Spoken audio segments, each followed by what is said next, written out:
First of all, I want to thank you for your time. I know you are very busy people and lahat ng oras to gather here and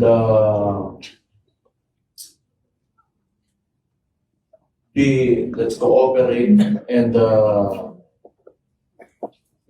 think about what we have to do to reclaim this country and give it back to the people. Yes. So fundamentally, I joined PDP Laban because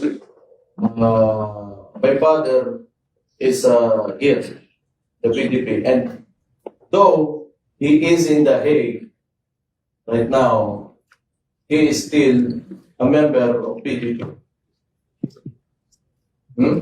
Yes. Yeah, still the chair of PDP Laban. While he is not here as acting president, I feel that it's my responsibility to organize all of us and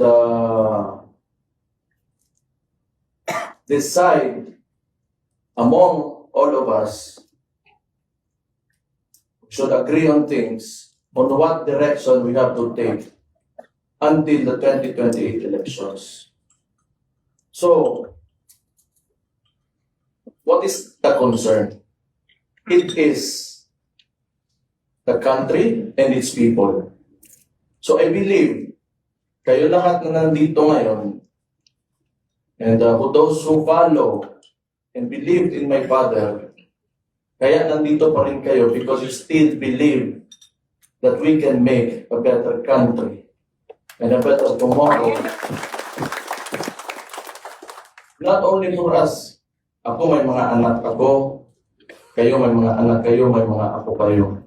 So what do we want for our children? Kasi sa nangyayari ngayon, pag nagpatuloy ito, could you imagine kung anong klaseng bansa our children will grow up?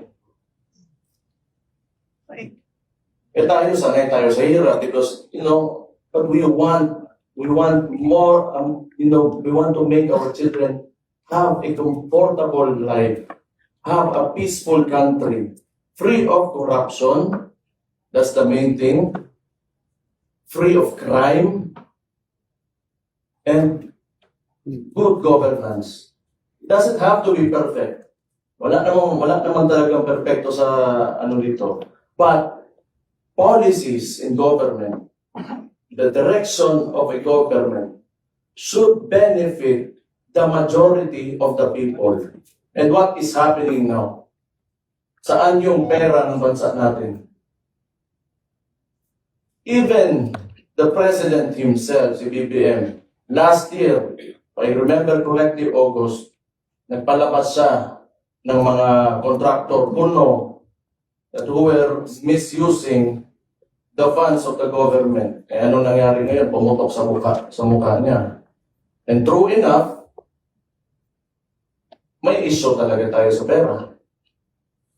Hindi na pupunta. We have ghost projects. We do not have infrastructure. And how can people, especially the ordinary Filipino, yung mga mahihirap, how can they move about and help themselves if the government does not properly use government funds to improve the lives of these people?